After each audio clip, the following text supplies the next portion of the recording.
Good morning, good afternoon, and good evening to you all, wherever you are in the world. My name is Greg Roberts, and these are my Volti Audio one take videos. Got a good one here for you today. And I have to tell you, that intro that I just did, that is from Nick Ferran. I don't know if you guys know who this is, but I think he's a realtor, among other things. He's also a YouTube presenter, and he's got a channel called Italian Property, and I love watching his channel. He tours homes in Italy that are for sale, and some of them are really beautiful, of course. And he's he does this intro every single time, and so just once I had to do it. I'm not going to do that every time, but I stole his intro.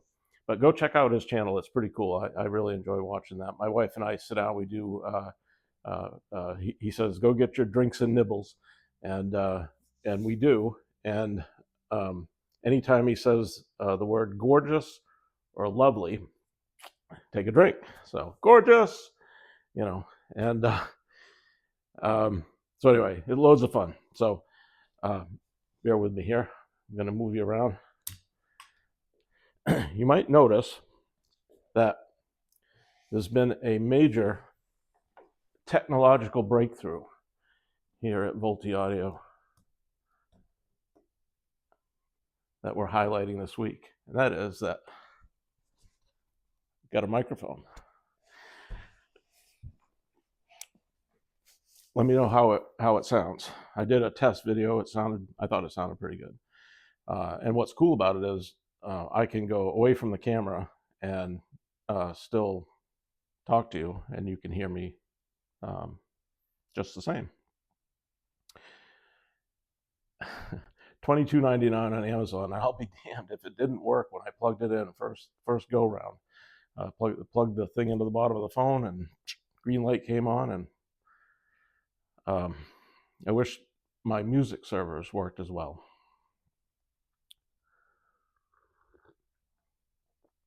Cheers. How y'all doing? I'm doing really well. Thank you.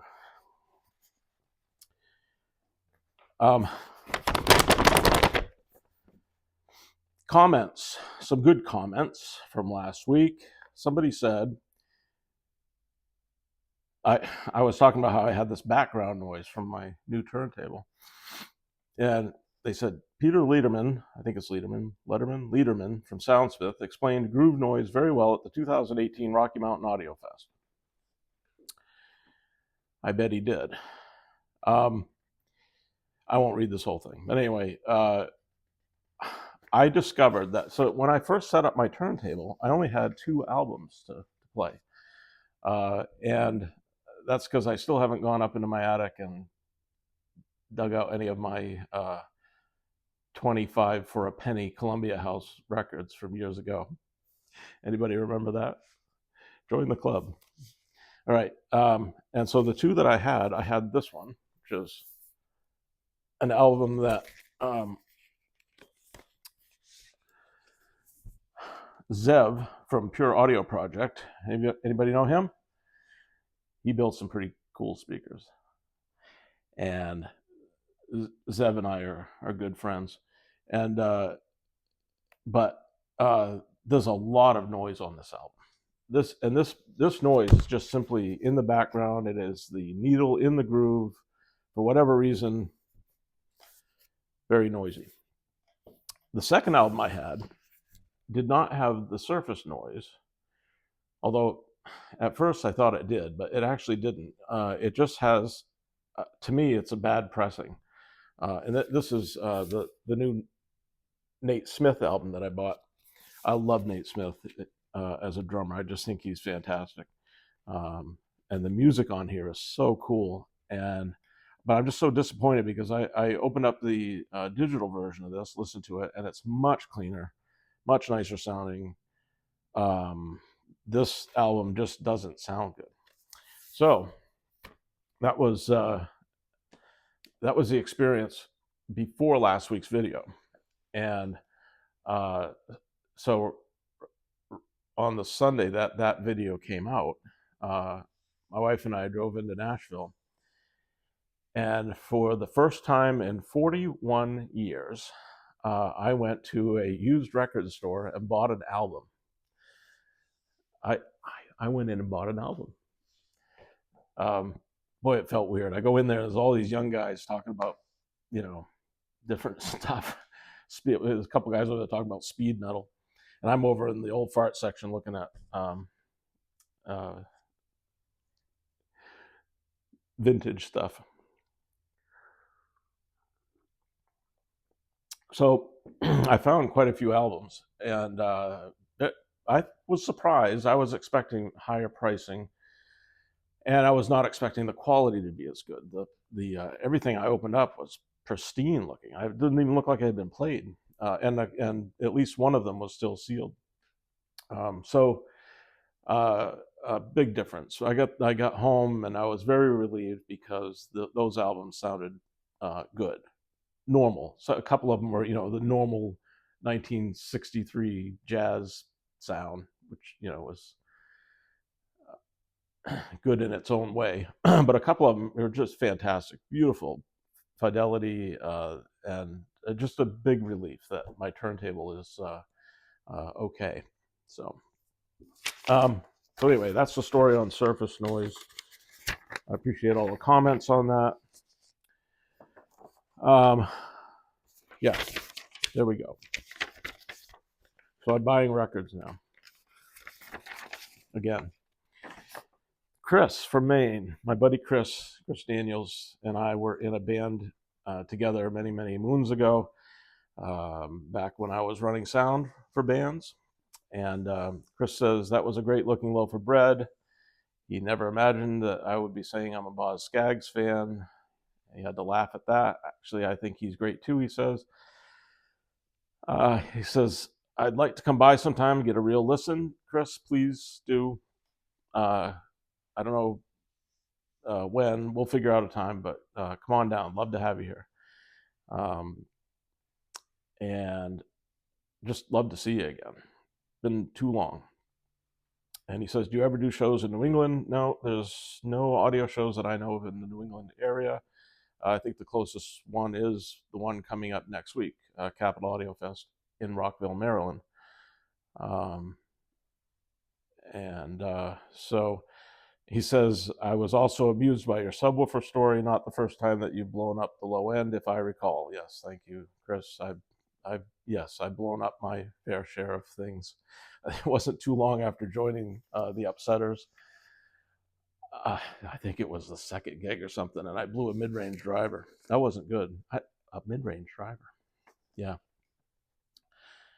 A nice JBL on a big JBL horn.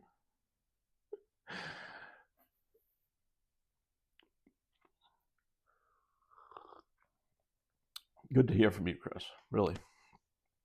So another person says, how can a customer have two small refrigerator-sized speakers and need a subwoofer? ?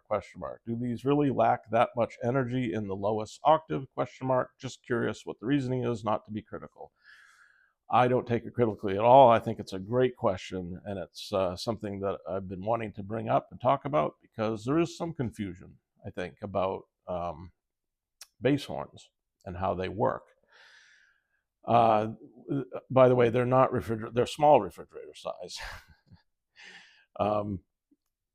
But they're big. I get your point. And then they are big. And you sit there and you look at these huge cabinets. I got a 15-inch woofer, and you need a subwoofer to go with that? So yes, you do. And here's why. A folded bass horn or a straight bass horn is a horn. You are listening to a horn.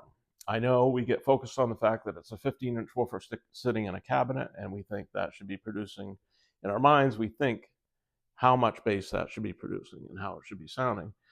It's totally different with a horn. You are listening to the horn. Yes, there's a 15-inch woofer buried in there, and yes, that is the driver that is moving the sound through the horn, but you are hearing the horn. And in order for any horn to play lower in its cutoff, to go down lower, the horn has to increase in size. And with a bass horn, it's got to get very, very large in order to reach down into those lowest registers. And so the design of the Vittora, right from the beginning, I knew would need some support on the low end. A bass horn, the frequency cutoff, how low the frequency will go on a bass horn, is determined by the woofer in the chamber. That's the sealed box that the woofer is in. The length of the horn, the size of the horn mouth. There's nothing anybody can do to manipulate that, or not much you can do to get more low end. To get more low end extension, you just need to simply make the horn bigger.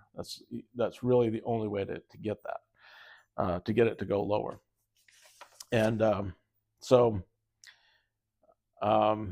the design of the Vittora was such that I wanted something that a couple guys could pick up and move. I wanted it to be able to fit through doorways easily. Remember, this was my only speaker at the time. We're going back 15 years. This was the first and only speaker that I had available to people. And so I was very careful about making sure the size of it was bigger than a La Scala, but not by too much. It was something that you could look at and say, yeah, I mean, if you can deal with a La Scala in the room, you can also deal with a Vittora. And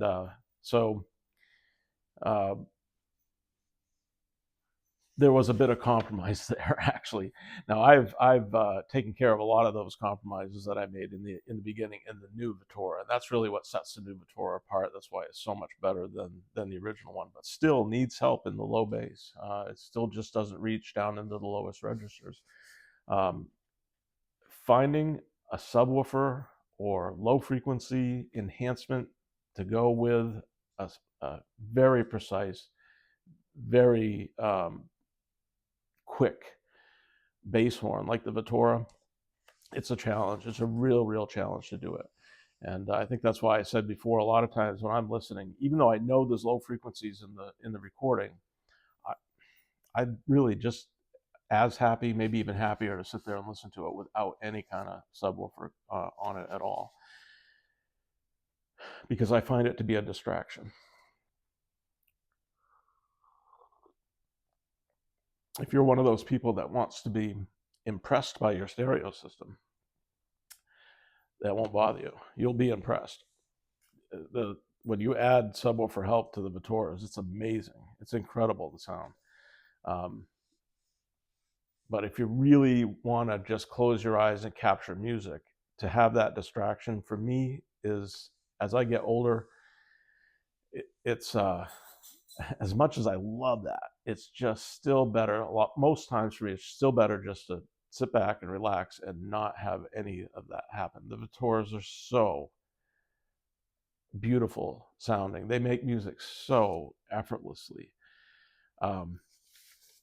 You really should come hear them. I'm going to have them at Capital Audiofest coming up next week, and which is a great show, by the way. I think it's Axpona is sort of considered the biggest show in the country. Well, that may be, but I don't know that it's the best one. I think Capital Audiofest is a really good show. It has become a really good show.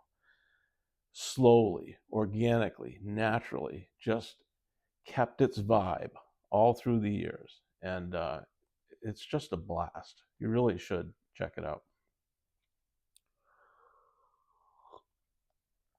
Thank you for that comment and that question, by the way. That was very good. All right, I'm going to move on to this one. How many speakers do you make in a year, and is there a long waiting period for any one model over the other? There's a much longer waiting period for Vittoras. But the others, not so much. Sometimes we get behind on rivals, which we are right now. And so I have no rivals in stock, and we're working on that. And have you had any shipped overseas? Yes, we've shipped many overseas, actually. And I use a broker, and it's very smooth. I get requests quite often. People, can you tell me how much the shipping is going to be? And the answer kind of is, if you have to ask, it's too much, because it's just too much. It's very expensive. You just have to accept the fact that sending 2 big crates on a pallet on a truck from here to Baltimore, and then from Baltimore to pick a port city, and then from that port city to your place.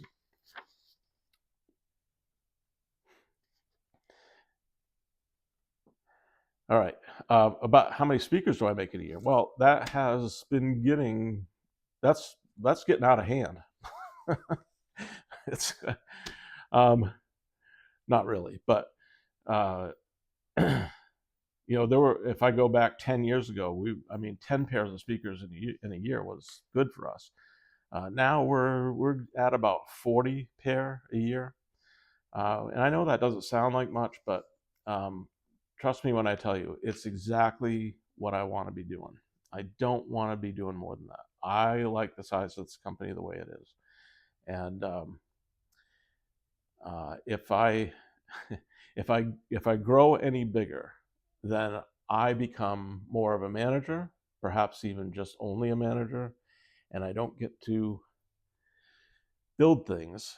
And I like to build things. It took me my entire life. I'm 61 years old, and I started making things and working when I was 14. And it really took me to just a few years ago to figure out that, you know what? I don't like managing people. I don't like managing a big company. I don't like doing any of that stuff. I like to make things. When I go to bed at night, if I've made some stuff, if I put back when I was in construction, if I put 300 feet of tile floor down in a house, the most satisfying thing to me ever. And so I like to be productive. I like to get a lot of things done, and I like to use my hands, and that's what makes me happy. And if I grow this company any bigger, it's going to change too much for me. So 40 pairs of speakers it's a lot. That is a lot for us to do here at Multi Audio. You know, that just made me think of something. One of the things that's going on at Multi Audio, and has been for the last year or two, sort of behind the scenes, is that we're getting to the point where we're going to be a company that only sells speakers that we have in stock. Years ago, we were building, orders. People would order a set of speakers. I would build it for them. 3 months later, ship them out. And I'm getting to the point now where I'm slowly getting enough stock built up where we're just going to sell what we have in stock. Will I take custom orders? I mean, well, sir, I do have 10 pair of Luceras in stock right now. I guess, I mean, if you really can't find a veneer you like there, then yeah, I could do a set for you in that, that veneer. It's going to cost extra. It just is. That we're getting to that point where I like to be able to just go build speakers. I don't want to talk about it. I don't want to have 14 emails back and forth about what veneer and how it's going to be oriented and how wide this thing. I just want to go build speakers. I'm good at it. I enjoy it, and that's what we're heading towards. So be prepared. I'll have plenty in stock. Like right now, I have no rivals in stock, so I would never say to anybody, you got to pay extra for rival for ordering veneer. I just wouldn't do that. But if I got 10 pairs of speakers in stock. All right. So here we go. We're going to talk about music servers. So I think it was Wednesday last week, I had all 4 of my guys come in. I have 4 guys that work here. 2 work part-time, 2 full-time. And all 4 of them are coming in on Wednesday. And I thought, well, this is a good day to do this. So imagine you go to work in the morning, you get there and your boss says, hey, this morning we're going to spend a couple hours listening to music. That's your job this morning.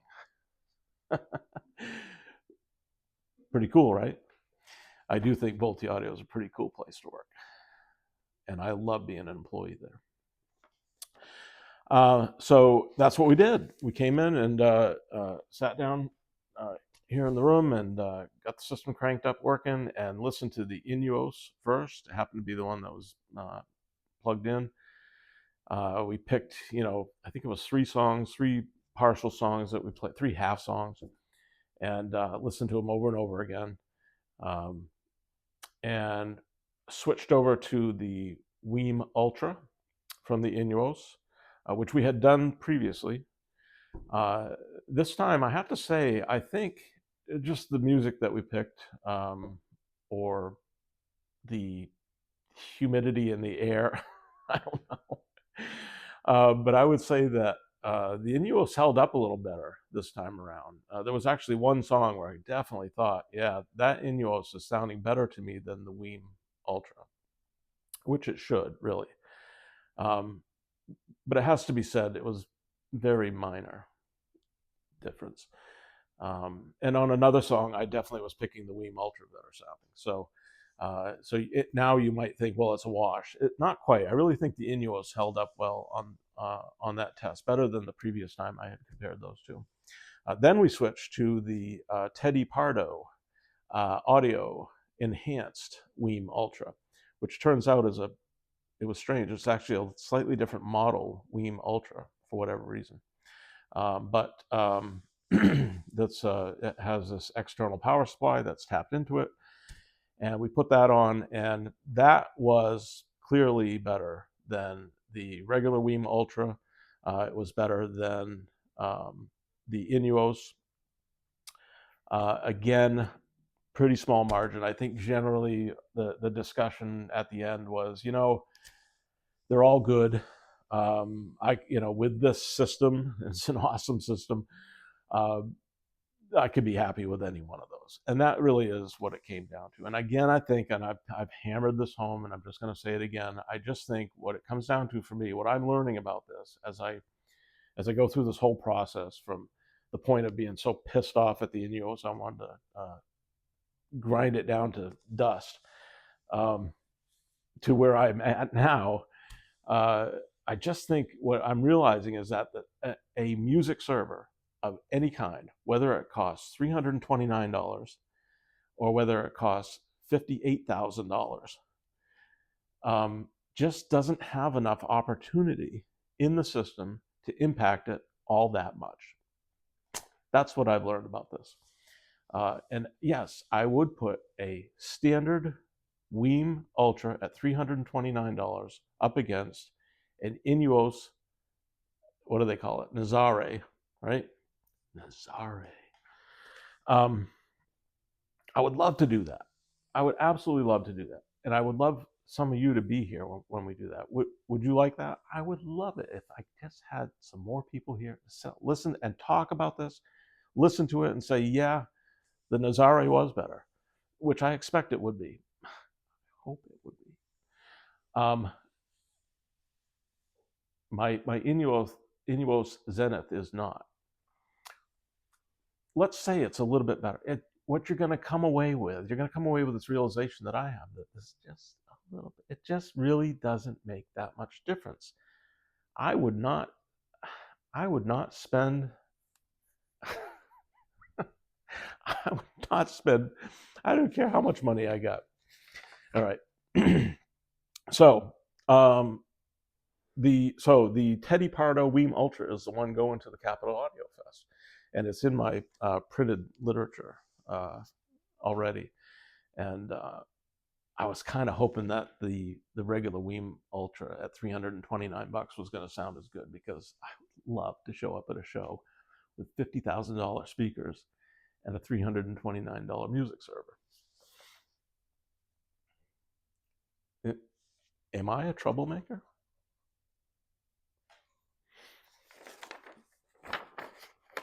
Ask my wife that question. All right, so then this was really cool. This was exciting.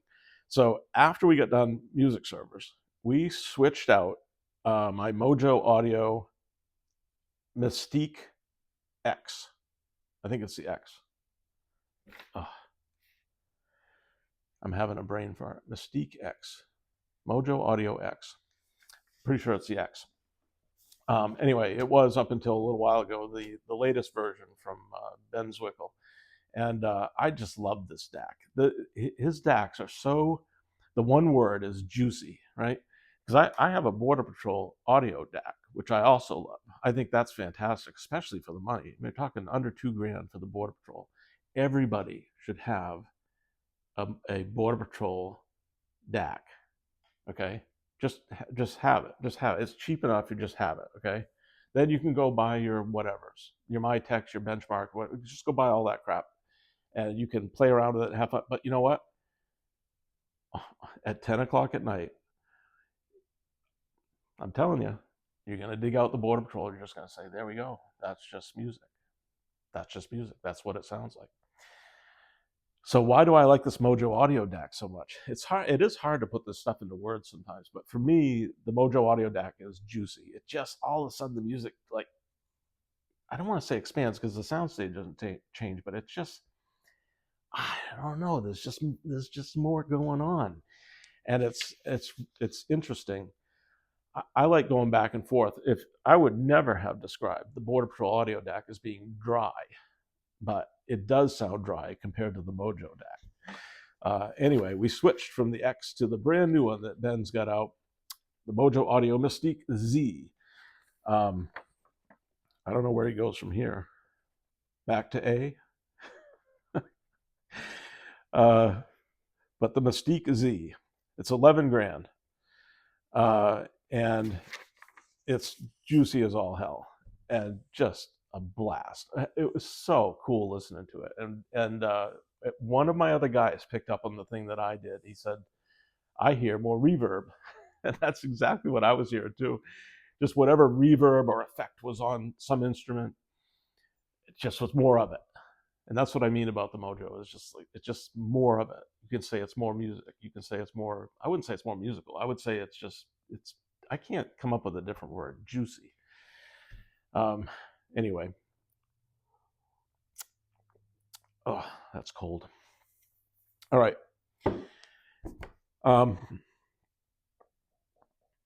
You guys are great. I'm so, I don't know if you noticed, I'm getting a little more comfortable doing these videos, and I'm having fun with them actually, and I'm a little surprised at the feedback I'm getting, just because, well, I guess of course I see it from a different angle, but anyway, I just so thankful that I have people joining me here to view these videos.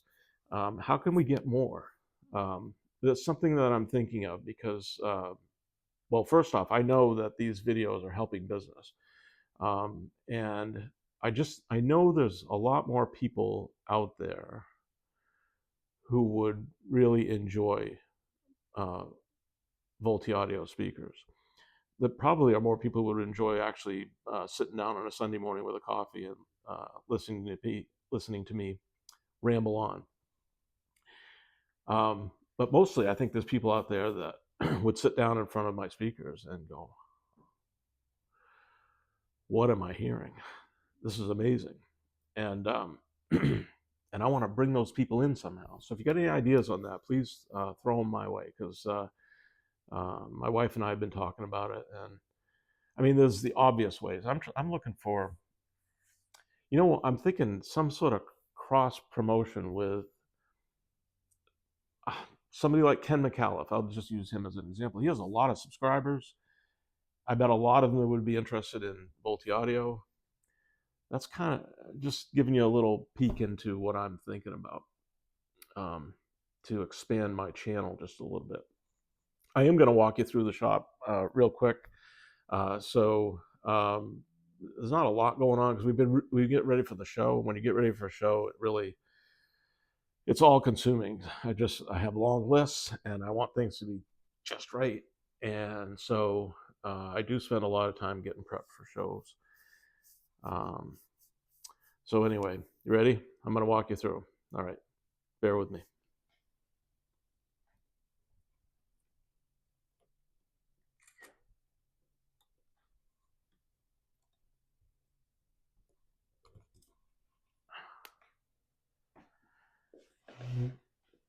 Wow, that was interesting. All right. I heard the camera take a picture. I wonder what that's going to do. All right. Oh, there's the doggo. There she is. See, somebody made a comment last week. You got to feature the doggo more. That's Leah. Sweetest dog I've owned. I've owned a lot of dogs.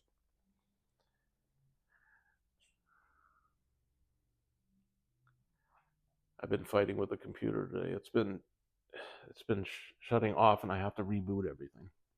Drives me crazy. Friggin' computers. All right. If you have a computer at home for your music and it doesn't screw up on you, you are lucky. You're one lucky dude. Because a lot of us have problems. It's connectivity issues is what it is. All right, where are we going first? Let's go into the paint room. Because I got a pair in here that are really cool. I think you remember these. Ooh, these are the Coco Bolo Raz. Is that awesome or what? Can you see that? I'm looking at the screen. It doesn't look as good as it looks by eye. Why is that? Did I screw something up? How about that? Is that better? Oh, that might be better. All right, cool. Aren't those gorgeous? Gorgeous, gorgeous. Take a drink. All right. What else have I got to show you? Oh, yeah. This is the unfinished Lucera cabinet that will be at the show. I love showing off our cabinets. That'll probably be out in the hallway outside of our room. And this is when you know we're getting ready for a show. You know what? I'm going to widen this out. Bear with me. The show crate makes an appearance. This is everything you need for a show, except the speakers. See, there's little cubbies everywhere. It does get pretty heavy. Oh, wait, I got to show you this. All right, here we go. Hang on, I got to turn the light on.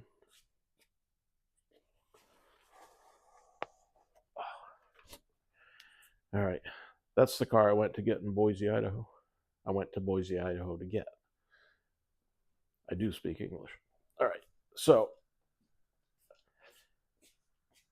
I don't mean to lecture, okay? But that is half a cow. And that cow, I went to visit, and that cow licked my hand about 3 weeks ago. And now it's in my freezer. That's quality food right there, my friend. Quality food. The beef you're getting in your grocery store, not quality food. I don't mean to lecture. It makes a difference. You are what you eat, and when you eat a cow, you are what the cow ate. All right. So here we are. I'm a little late today with my video, so it's a little darker in here because we don't have the daylight coming in, but you can still see, right?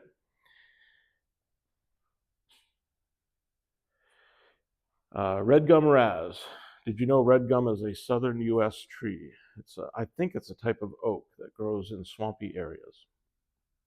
So this was probably in Mississippi at one point and got cut down and processed into lots of things.